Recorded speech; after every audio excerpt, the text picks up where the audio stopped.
As we are going to discuss the existence of God, it might perhaps be as well to come to some provisional agreement as to what we understand by the term God.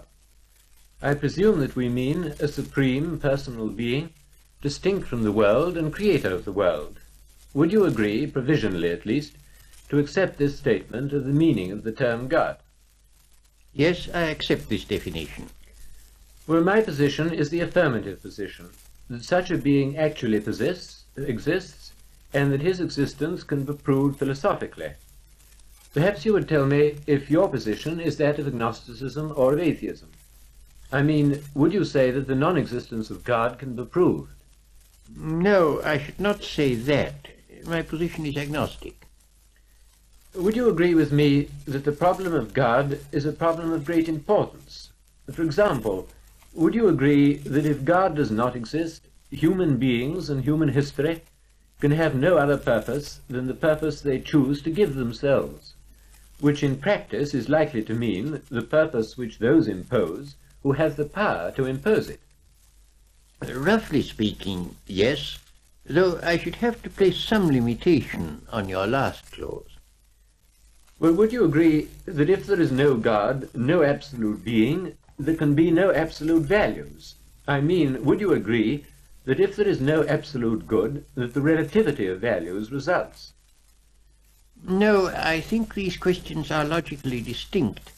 Take, for instance, G.E. Moore's Principia Ethica, where he maintains that there is a distinction of good and evil, that both of these are definite concepts. But he does not bring in the idea of God to support that contention.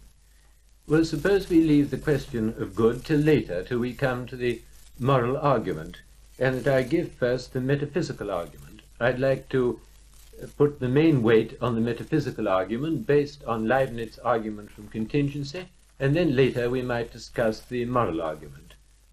Suppose that I give a brief statement of the metaphysical argument, and that then we go on to discuss it. That seems to me a very good plan. Well, for clarity's sake, I divide the argument into distinct stages.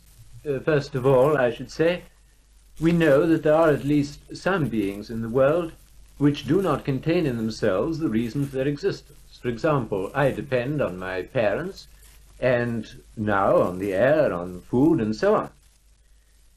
Now, secondly, the world is simply the real or imagined totality or aggregate of individual objects, none of which contain in themselves alone the reason of their existence.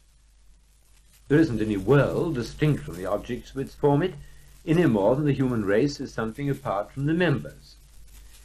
Therefore, I should say, since objects or events exist, and since no object of experience contains within itself the reason of its existence, this reason, the totality of objects, must have a reason external to itself, and that reason must be an existent being. Well, this being is either itself the reason for its own existence, or it is not. If it is, well and good. If not, then we must proceed further. But if we proceed to infinity in that sense, then there's no explanation of existence at all. So, I should say, in order to explain existence, we must come to a being which contains within itself the reason for its own existence, that is to say, which cannot not exist. This raises a great many points, and it's not altogether easy to know where to begin. But I think that perhaps in answering your argument, the best point with which to begin is the question of a necessary being. The word necessary, I should maintain, can only be applied significantly to propositions, and in fact only to such as are analytic, that is to say, such as it is self-contradictory to deny. I could only admit a necessary being if there were a being whose existence it is self-contradictory to deny. I should like to know whether you would accept Leibniz's division of propositions into truths of reason and truths of fact, the former, the truths of reason, being necessary. I certainly should not subscribe to what seems to be Leibniz's idea of truths and reason and truths of fact, since it would appear that for him there are in the long run only analytic propositions. It would seem that for Leibniz, truths of fact are ultimately reducible to truths of reason, that is to say, to analytic propositions, at least for an omniscient mind. Well, I couldn't agree with that. For one thing, it would fail to meet the requirements of the experience of freedom. I don't want to uphold the whole philosophy of Leibniz. I have made use of his argument from contingent to necessary being, basing the argument on the principle of sufficient reason, simply because it seems to me a brief and clear formulation of what is, in my opinion, the fundamental metaphysical argument for God's existence. But to my mind, a necessary proposition has got to be analytic. I don't see what else it can mean. And analytic propositions are always complex and logically somewhat late. Rational animals are animals is an analytic proposition. But a proposition such as this is an animal can never be analytic. Well, in fact, all the propositions that can be analytic are somewhat late in the build-up of propositions. Take the proposition, if there is a contingent being, then there is a necessary being. I consider that that proposition, hypothetically expressed, is a necessary proposition. If you are going to call every necessary proposition an analytic proposition, then in order to avoid a dispute in terminology, I will agree to call it analytic, though I don't consider it a tautological proposition. But the proposition is a necessary proposition only on the supposition that there is a contingent being. That there is a contingent being actually existing has to be discovered by experience, and the proposition that there is a contingent being is certainly not an analytic proposition, though once you know, I should maintain, that there is a contingent being, it follows of necessity that there is a necessary being. The difficulty of this argument is that I don't admit the idea of a necessary being, and I don't admit that there is any particular meaning in calling other beings contingent.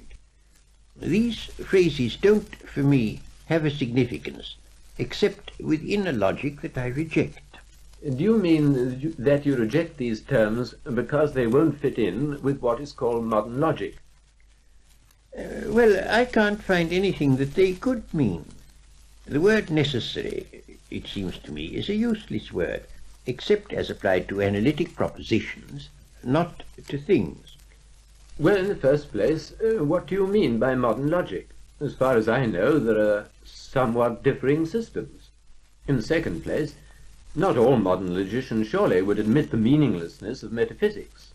We both know, at any rate, of one very eminent modern thinker whose knowledge of modern logic was profound, but who certainly did not think that metaphysics are meaningless, or in particular that the problem of God is meaningless. Again, even if all modern logicians held that metaphysical terms are meaningless, it would not follow that they were right.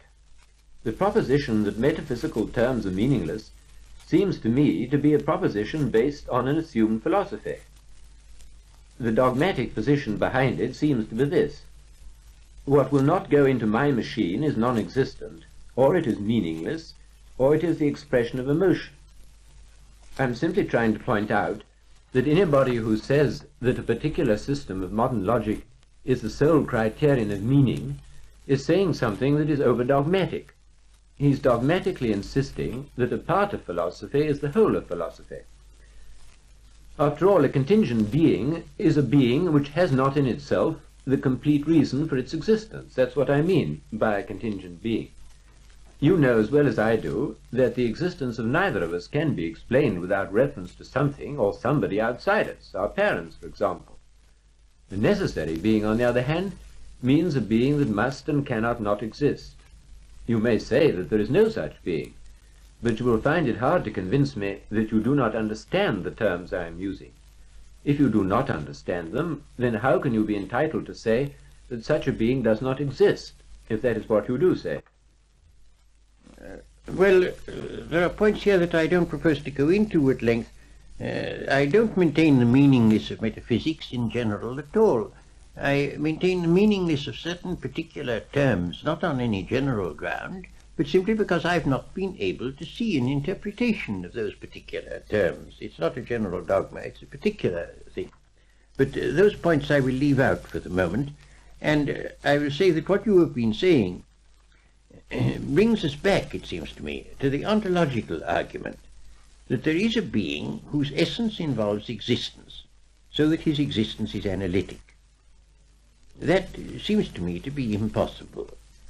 And it raises, of course, the question what one means by existence.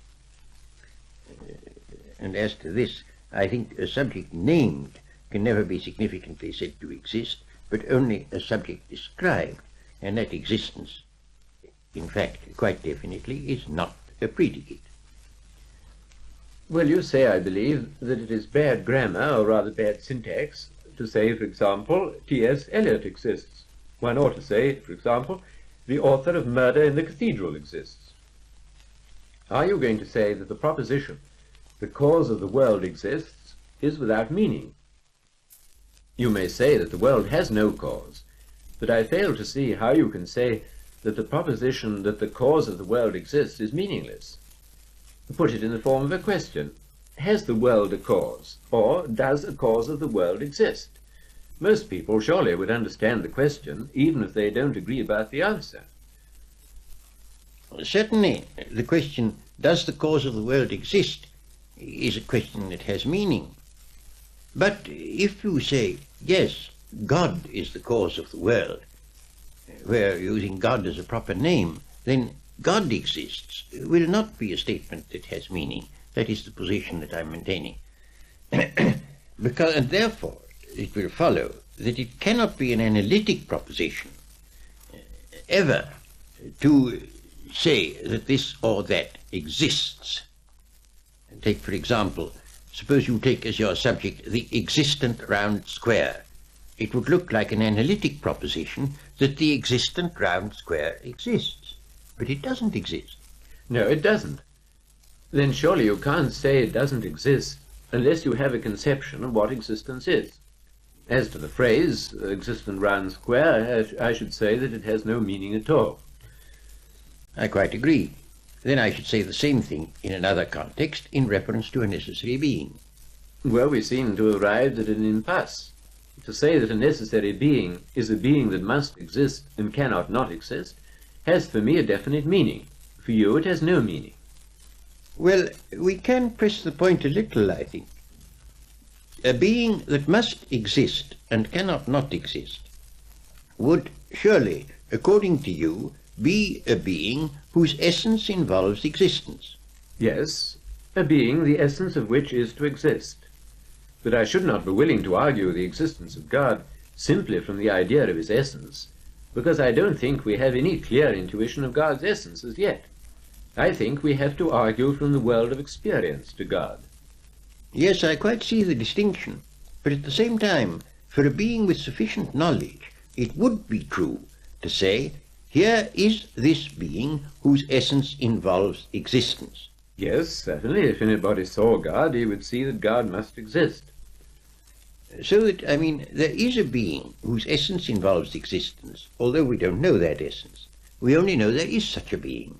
Yes, I should add, we don't know the essence a priori. It is only true a posteriori, through our experience of the world, that we come to a knowledge of the existence of that being. And then, one argues, the essence and existence must be identical, because if God's essence and God's existence were not identical, then some sufficient reason for this existence would have to be found beyond God. So it all turns on this question of sufficient reason. And I must say, you haven't defined sufficient reason in a way that I can understand. What do you mean by sufficient reason? You don't mean cause? Not necessarily. Cause is a kind of sufficient reason. Only contingent being can have a cause. God is his own sufficient reason, but he is not cause of himself. By sufficient reason in the full sense, I mean an explanation adequate for the existence of some particular being. But when is an explanation adequate? Suppose I am about to make a flame with a match. You may say that the adequate explanation of that is that I rub it on the box. Well, for practical purposes, but Theoretically, that's only a partial explanation. An adequate explanation must ultimately be a total explanation, to which nothing further can be added. Then I can only say you're looking for something which can't be got, and which one ought not to expect to get. To say that one has not found it is one thing. To say that one should not look for it seems to me rather dogmatic. Well, I don't know. I mean, the explanation of one thing is another thing, which makes the other thing dependent on yet another, and you have to grasp this sorry scheme of things entire to do what you want, and that we can't do. But are you going to say that we can't, or that we shouldn't even raise the question of the existence of the whole of this sorry scheme of things, of the whole universe? Yes, I don't think there's any meaning in it at all. I think the word universe is a handy word in some connections, but I don't think it stands for anything that has a meaning. Well, if the word is meaningless, it can't be so very handy. In any case, I don't say that the universe is something different from the objects which compose it. I indicated that in my brief summary of the proof. What I'm doing is to look for the reason, in this case the cause, of the objects, the real or imagined totality of which constitute what we call the universe. You say, I think, that the universe, or my existence if you prefer, or any other existence, is unintelligible. First, may I take up the point that if a word is meaningless, it can't be handy? That sounds well, but isn't in fact correct. Take, say, such a word as the, or than. You can't point to any object that those words mean, but they're very useful words, and I should say the same of universe. But leaving that point, you ask whether I consider that the universe is unintelligible. I shouldn't say unintelligible. I think it is without explanation. Intelligible, to my mind, is a different thing. Intelligible has to do with the thing itself, intrinsically, and not with its relations. Well, my point is that what we call the world is intrinsically unintelligible apart from the existence of God. You see, I don't believe that the infinity of the series of events, I mean a horizontal series, so to speak, if such an infinity could be proved, would be in the slightest degree relevant to the situation. If you add up chocolates, you get chocolates after all, and not a sheep. If you add up chocolates to infinity, you presumably get an infinite number of chocolates. So if you add up contingent being to infinity, you still get contingent beings, not a necessary being. An infinite series of contingent beings would be, to my way of thinking, as unable to cause itself as one contingent being. However, you say, I think, that it is illegitimate to raise the question of what will explain the existence of any particular object. It's quite all right if you mean by explaining it simply finding a cause for it. Well, why stop at one particular object? Why shouldn't one raise the question of the cause of the existence of all particular objects? Because I see no reason to think there is any. The whole concept of cause is one we derive from our observation of particular things. I see no reason whatsoever to suppose that the total has any cause whatsoever. Well, to say that there isn't any cause is not the same thing as saying that we shouldn't look for a cause. The statement that there isn't any cause should come, if it comes at all, at the end of the inquiry, not at the beginning. In any case, if the total has no cause, then to my way of thinking it must be its own cause, which seems to me impossible. Moreover, the statement that the world is simply there, if an answer to a question, presupposes that the question has meaning. No, it doesn't need to be its own cause. What I'm saying is that the concept of cause is not applicable to the total. Then you would agree with Sartre that the universe is what he calls gratuitous. Well, the word gratuitous always suggests that it might be something else. I should say that the universe is just there, and that's all. Well, I can't see how you can rule out the legitimacy of asking the question how the total, or anything at all, comes to be there. Why something rather than nothing? That's the question. The fact that we gain our knowledge of causality empirically from particular causes doesn't rule out the possibility of asking what the cause of the series is. If the word cause were meaningless, or if it could be shown that Kant's view of the matter were correct, the question would be illegitimate, I agree. But you don't seem to hold that the word cause is meaningless, and I don't suppose that you're a Kantian. I can illustrate what seems to me to be your fallacy. Every man who exists has a mother, and it seems to be your argument is, therefore the human race must have a mother. But obviously the human race hasn't a mother. That's a different logical sphere. Well, I can't really see a parity. If I was saying every object has a phenomenal cause, therefore the whole series has a phenomenal cause, there would be a parity. But I'm not saying that. I'm saying every object has a phenomenal cause, if you insist on the infinity of the series, but the series of phenomenal causes is an insufficient explanation of the series. Therefore the series has not a phenomenal cause, but a transcendent cause. Well, that's always assuming that not only every particular thing in the world, but the world as a whole must have a cause. For that assumption I see no ground whatever. If you give me a ground, I'll listen to it. Well, the series of events is either caused or it's not caused. If it is caused, there must obviously be a cause outside the series. If it's not caused, then it's sufficient to itself. And if it's sufficient to itself, it is what I call necessary. But it can't be necessary, since each member is contingent. And we've agreed that the total is no reality apart from the members. Therefore it can't be necessary. Therefore it can't be caused, uncaused, therefore it must have a cause.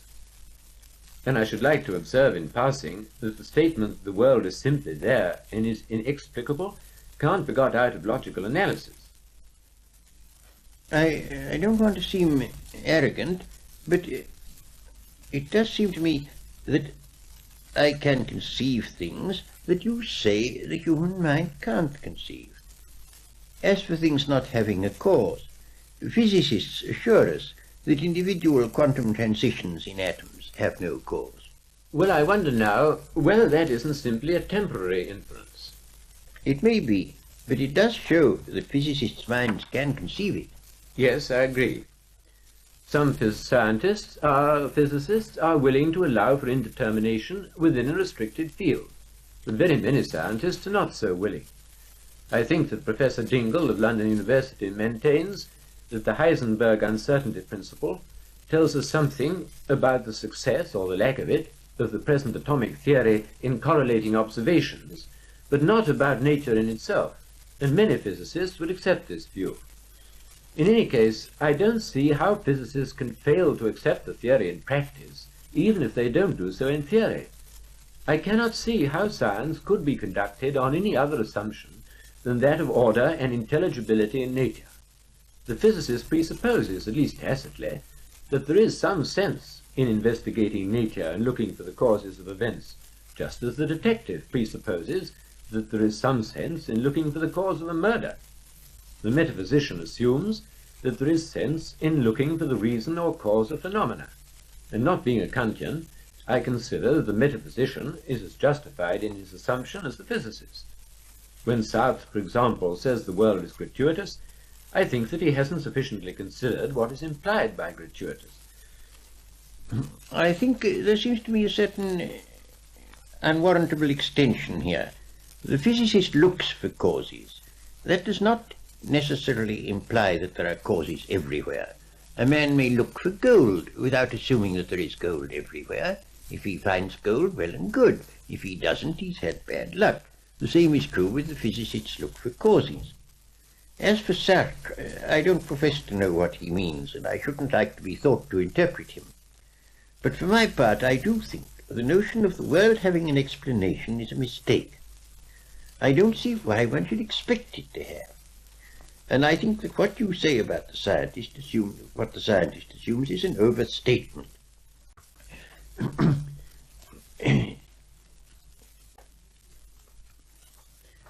Well, it seems to me that the scientist does make some such assumption. When he experiments to find out some particular truth, behind that experiment lies the assumption that the universe isn't simply discontinuous. There is the possibility of finding out a truth by experiment. The experiment may be a bad one, may lead to no result, or not the result that he wants. But that, at any rate, there is the possibility, through experiment, of finding out the truth. That he assumes. And that seems to me to assume an ordered and intelligible universe. I think you're generalizing more than is necessary. Undoubtedly the scientist assumes that this sort of thing is likely to be found and will often be found. He does not assume that it will always be found. And that's a very important matter in modern physics. Well, I think he does assume, or is bound to assume it tacitly in practice.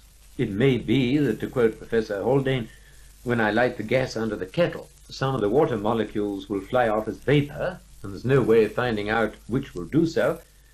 But it doesn't follow necessarily that the idea of chance must be introduced except in relation to our knowledge. No, it doesn't, at least if I may believe what he says. He's finding out quite a lot of things. The scientist is finding out quite a lot of things that are happening in the world, which are, at first, beginnings of causal chains, first causes, which haven't in themselves got causes. He does not assume that everything has a cause. Surely that's a first cause within a certain selected field. It's a relatively first cause. I don't think he'd say so. If there's a world in which most events, but not all, have causes, he will then be able to depict the probabilities and uncertainties by assuming that this particular event you're interested in probably has a cause. And since in any case you won't get more than probability, that's good enough. It may be that the scientist doesn't hope to attain more than probability, but in raising the question, he assumes that the question of explanation has a meaning. But your general point then, Lord Russell, is that it's illegitimate even to ask the question of the cause of the world. Yes, that's my position. Well, if it's a question that for you has no meaning, it's of course very difficult to discuss it, isn't it? Yes, it is very difficult. What do you say? Shall we pass on to some other issue? Let's. Well, perhaps I might say a word about religious experience, and then we can go on to moral experience. Well, I don't regard religious experience as a strict proof of the existence of God, so the character of the discussion changes somewhat. But I think it's true to say that the best explanation of it is the existence of God. Well, by religious experience, I don't mean simply feeling good.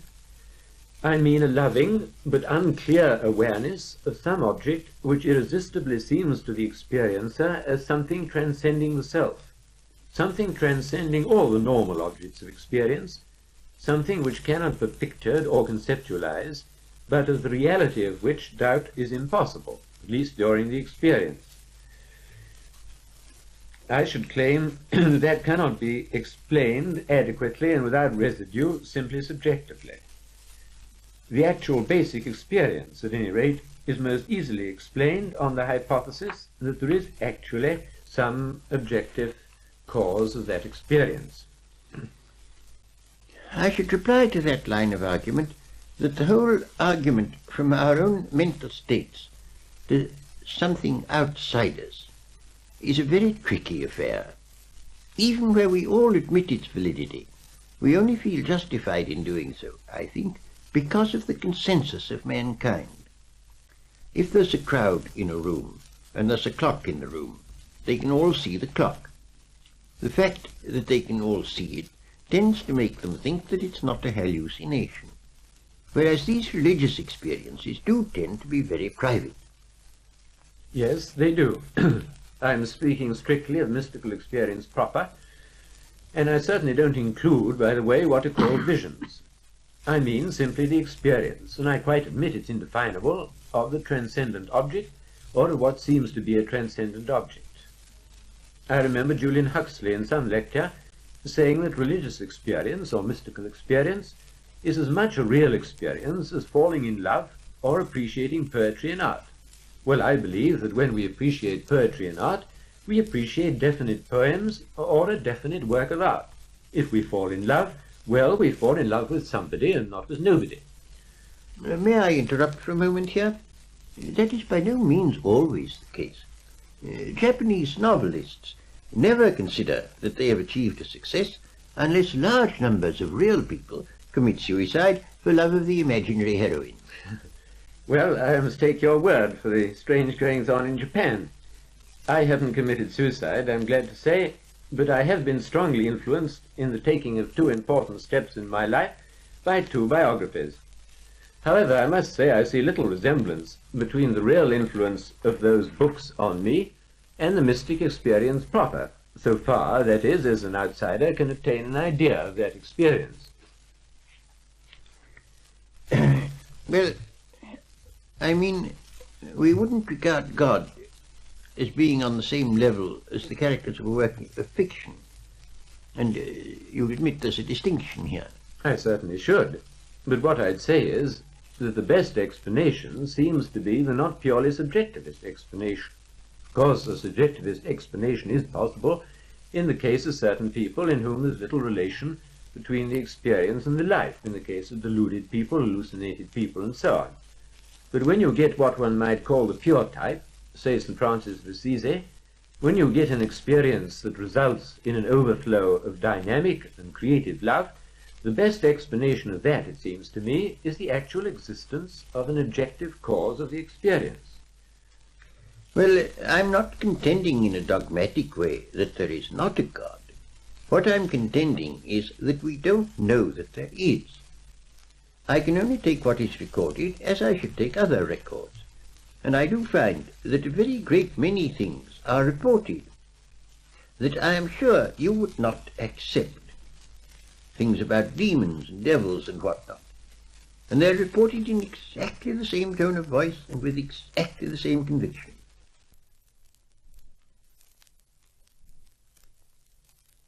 And the mystic, if his vision is veridical, may be said to know that there are devils. But I don't know that there are. But surely in the case of the devils, the people are speaking mainly of visions, appearances of angels or demons and so on. I should rule out these visual appearances because I think they can be explained apart from the existence of the object which is supposed to be seen. But don't you think there are abundant recorded cases of people who believe that they've heard Satan speaking to them in their hearts in just the same way as the mystics assert God? And I'm not talking now of an external vision. I'm talking of a purely mental experience. That seems to be an experience of the same sort as the mystics' experience of God. And I don't see that from what mystics tell us you can get any argument for God which is not equally an argument for Satan. I quite agree, of course, that people have imagined or thought that they have heard or seen Satan.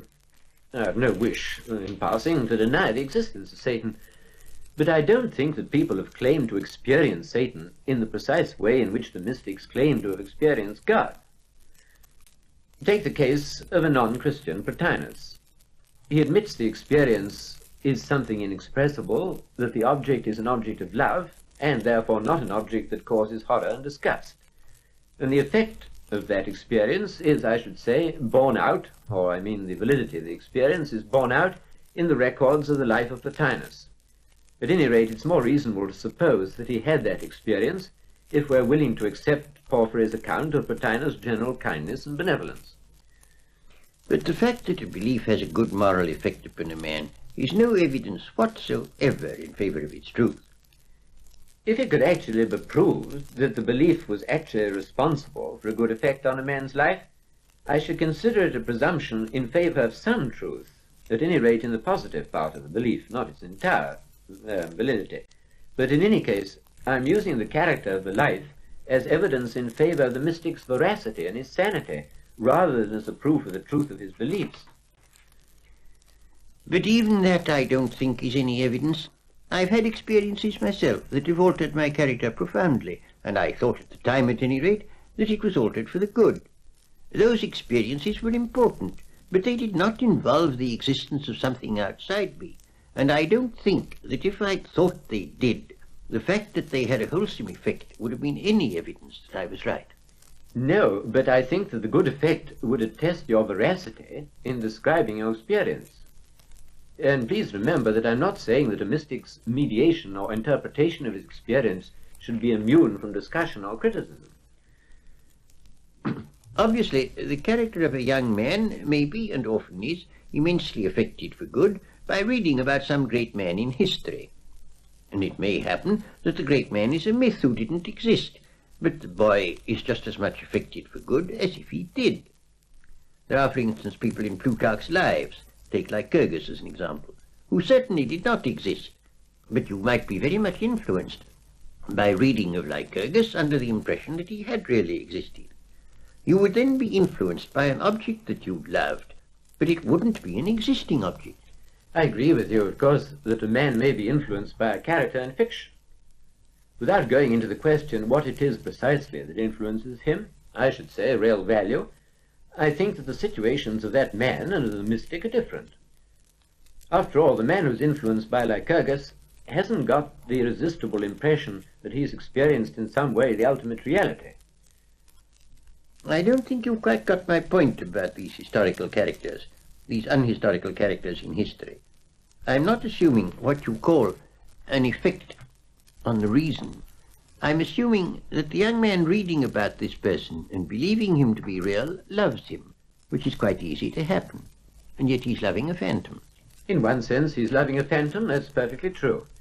In the sense, I mean, that he's loving X or Y who doesn't exist. But at the same time, it is not, I think, the phantom as such that the young man loves. He perceives a real value, an ideal, which he recognizes as objectively valid, and that's what excites his love. Well, in the same sense we had before about the characters in fiction. Yes, in one sense, a man's loving a phantom. Perfectly true. But in another sense, he's loving what he perceives to be a value. But aren't you now saying, in effect, I mean by God whatever is good, or the sum total of what is good, the system of what is good, and therefore, when a young man loves anything that is good, he is loving God. Is that what you're saying? Because if so, it wants a bit of arguing. Yes, it wants a bit of arguing. I don't say, of course, that God is the sum total or system of what is good, in the pantheistic sense. I'm not a pantheist. But I do think that all goodness reflects God, or in some way, and proceeds from him, so that in a sense, the man who loves what is truly good loves God, even if he doesn't avert to God. But still I agree that the validity of such an interpretation of a man's conduct depends on the recognition of God's existence, obviously. Yes, but that's the point to be proved. Quite so. Well, I regard the metaphysical argument as probative, but there we differ. You see, I feel that things that are good and things that are bad I love the things that are good, that I think are good, and I hate the things that I think are bad. I don't say that these things are good because they participate in the divine goodness. Yes, but what's your justification for distinguishing between good and bad, or how do you view the distinction between them? I don't have any justification, any more than I have when I distinguish between blue and yellow. What is my justification for distinguishing between blue and yellow? I can see they're different. Well, that is an excellent justification, I agree. You distinguish blue and yellow by seeing them. So you distinguish good and bad by what faculty? By my feelings. By your feelings? Well, that's what I was asking. You think that good and evil have reference simply to feeling. Well, why does one type of object look yellow and another look blue? I can more or less give an answer to that, thanks to the physicists. And as to why I think one sort of thing good and another evil, probably there is an answer of the same sort, but it hasn't been gone into in the same way, and I couldn't give it you. Well, let's take the behavior of the commandant of Belsen. That appears to you as undesirable and evil, and to me too. To Adolf Hitler, we suppose, it appeared as something good and desirable. So I suppose you'd have to admit that for Hitler it was good, and for you it is evil. No, I shouldn't go quite so far as that. I think people can make mistakes in that as they can in other things. If you have jaundice, you see things yellow that are not yellow. You're making a mistake. Yes, one can make mistakes, but can you make a mistake if it's simply a question of reference to a feeling or emotion? Surely Hitler would be the only possible judge of what appealed to his emotions. It would be quite right to say that it appealed to his emotions, but you can say various things about that, among others, that if that sort of thing makes that sort of appeal to Hitler's emotions, then Hitler makes quite a different appeal to my emotions. Granted. But there's no objective criterion outside feeling, then, for condemning the conduct of the commandant of Belsen, in your view. No more than there is for the color-blind person, who's in exactly the same state. Why do we intellectually condemn the color-blind man? Isn't it because he's in the minority? Well, yes, he's lacking in a thing that normally belongs to human nature.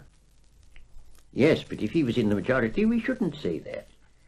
Then you'd say that there's no criterion outside feeling that will enable one to distinguish between the behaviour of the Commandant of Belsen and the behaviour of, say, Sir Stafford Cripps or the Archbishop of Canterbury.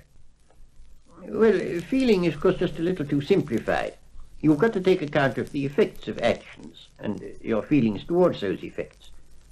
You see, you can have an argument about it if you say that certain sorts of occurrences are the sort you like and certain others the sort you don't like. And then you have to take account of the effects of actions. You can very well say that the effects of the actions of the Commandant of Belsen were painful and unpleasant. They certainly were, I agree, very painful and unpleasant to all the people in the camp. Yes, but not only to the people in the camp, but to outsiders contemplating them also. Yes, quite true, in imagination. But that's my point. I don't approve of them, and I know you don't approve of them, but I don't see what ground you have for not approving of them, because after all, to the Commandant of Belsen himself, they're pleasant. Yes, but you see, I don't need any more ground in that case than I do in the case of colour perception. There are some people who think everything is yellow. They're the people suffering from jaundice. I don't agree with these people. I can't prove that the things are not yellow. There isn't any proof. But most people agree with me that they're not yellow, and most people agree with me that the Commandant of Belsen was making mistakes. Well, do you accept any moral obligation? I should have to answer at considerable length to answer that. Practically speaking, yes. Theoretically speaking, I should have to define moral obligation rather carefully. Well, do you think that the word ought simply has an emotional connotation? No, I don't think that. Because, you see, as I was saying a moment ago, one has to take account of effects, and I think right conduct is that which will probably produce the greatest possible balance of intrinsic value of all the acts possible in the circumstances. And you've got to take account of the probable effects of your actions in considering what is right. Well, I brought in moral obligation because I think that one can approach the question of God's existence in that way. The vast majority of the human race make, and always have made, some distinction between right and wrong. The vast majority, I think, have some consciousness of an obligation in the moral sphere. It's my opinion that the perception of values and the consciousness of moral law and obligation are best explained through the hypothesis of a transcendent ground of value and of an author of the moral law. I don't mean by author of the moral law an arbitrary author of the moral law. I think, in fact, that those modern atheists who have argued in the converse way, there is no God, therefore there are no absolute values and no absolute moral law, are quite logical. I don't like the word absolute. I don't think there is anything absolute whatever. The moral law, for example, is always changing.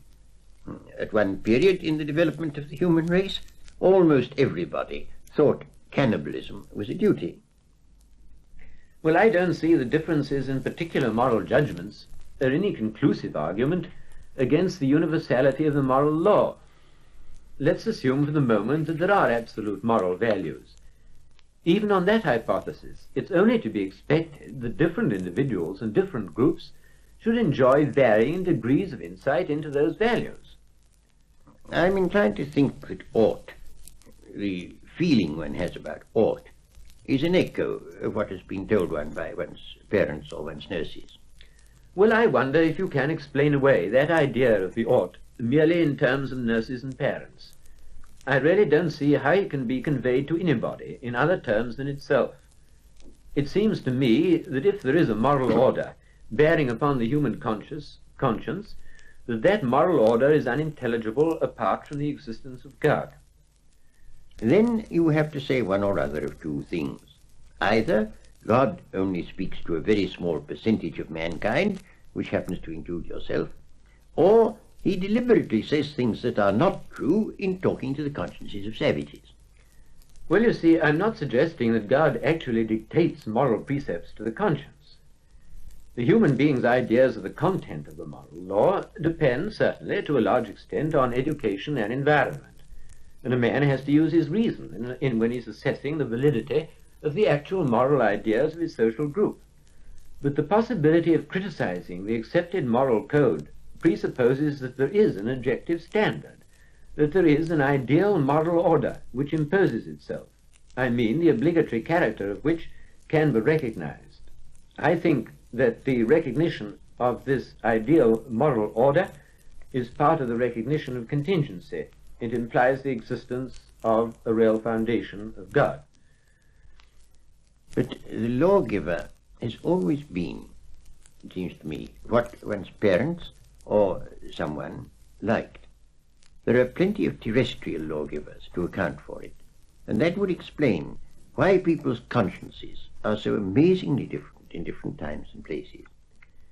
It helps to explain differences in the perception of particular moral values, which otherwise is inexplicable. Well, I mean, it will help to explain changes in the matter of the moral law, in the content of the precepts, as accepted by this or that nation or this or that individual. But the form of it, what Kant calls the categorical imperative, the ought, I really don't see how that can possibly be conveyed to anybody by nurse or parent, because there aren't any possible terms, as far as I can see, with which it can be explained. It can't be defined in other terms than itself, because once you've defined it in other terms than itself, you've explained it away. It's no longer a moral ought, it's something else. Well, I think the sense of ought is the effect of somebody's imagined disapproval. It may be God's imagined disapproval, but it's somebody's imagined disapproval, and I think that is what is meant by ought.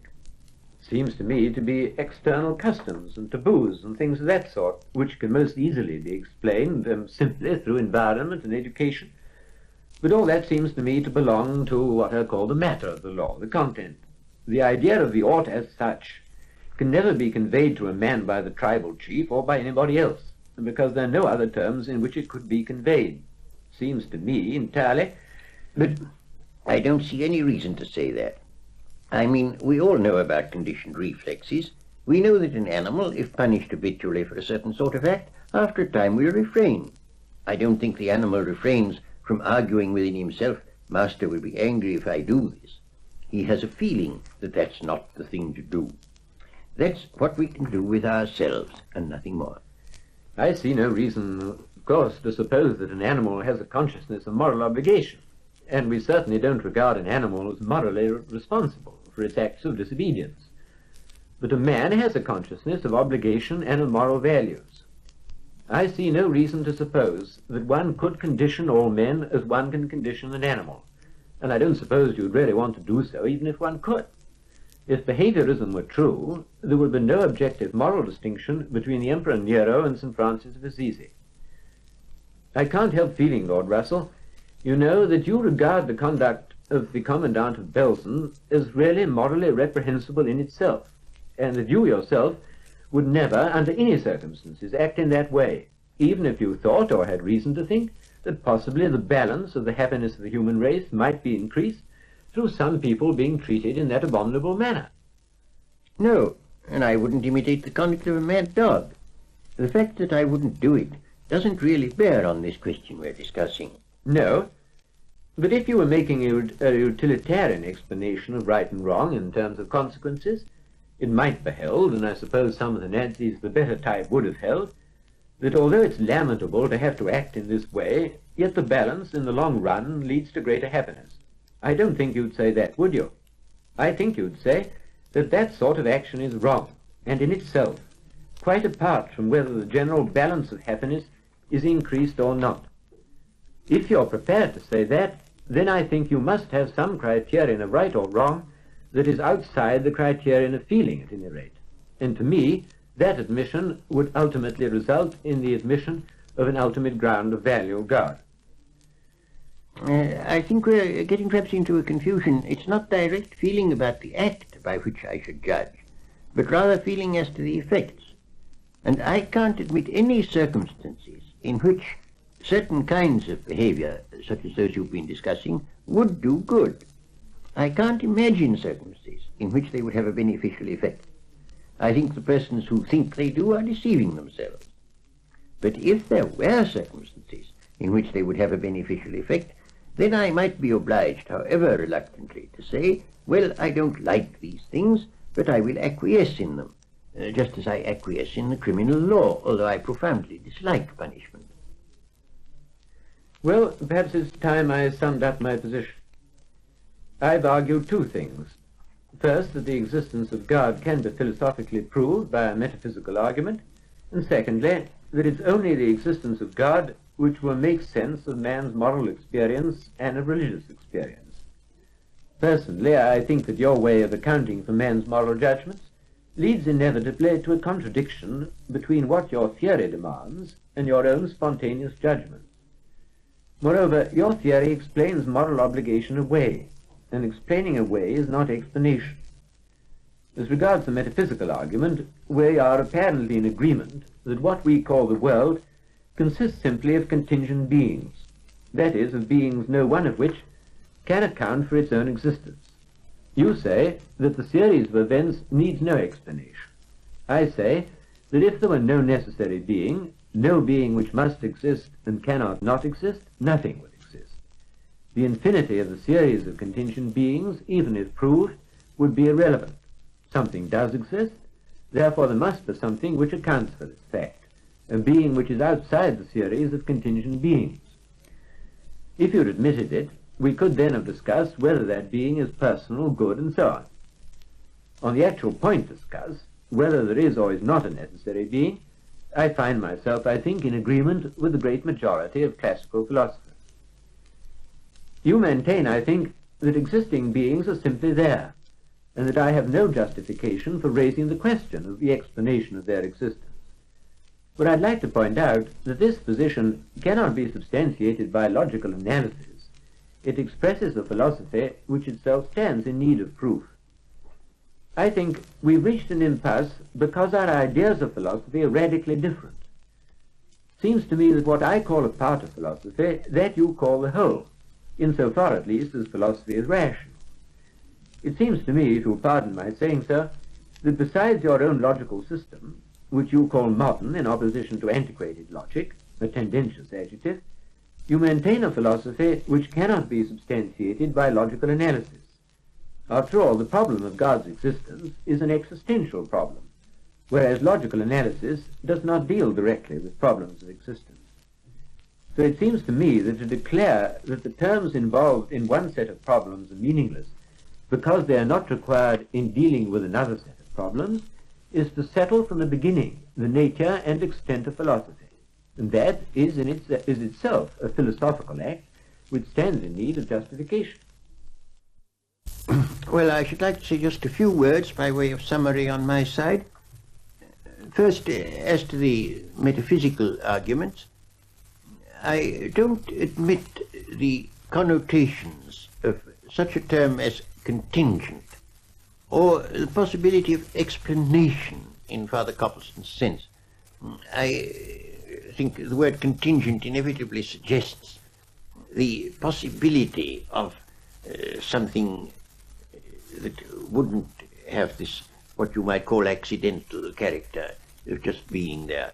And that I don't think is true, except in the purely causal sense. You can sometimes give a causal explanation of one thing as being the effect of something else.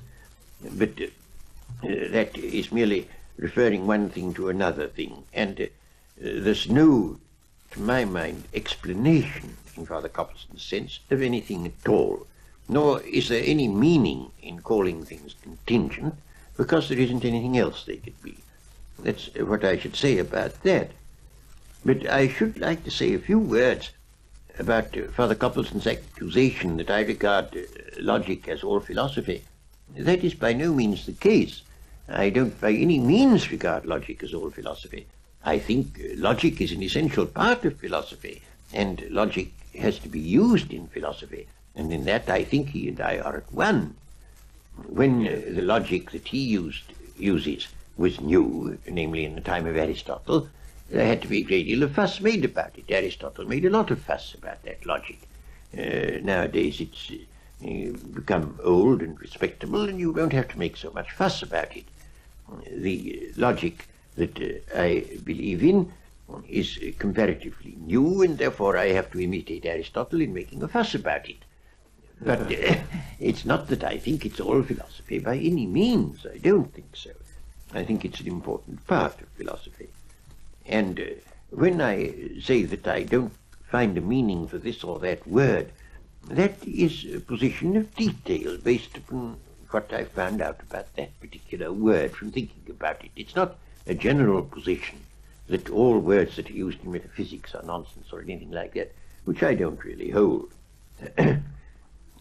As regards the moral argument, I do find that when one studies anthropology or history, there are people who think it their duty to perform acts which I think abominable.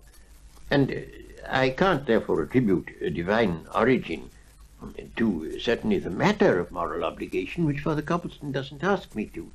But I think even the form of moral obligation, when it takes the form of enjoining you to eat your father or whatnot, doesn't seem to me to be such a very beautiful and noble thing. And therefore I cannot attribute a divine origin to this sense of moral obligation, which I think is quite easily accounted for in quite other ways.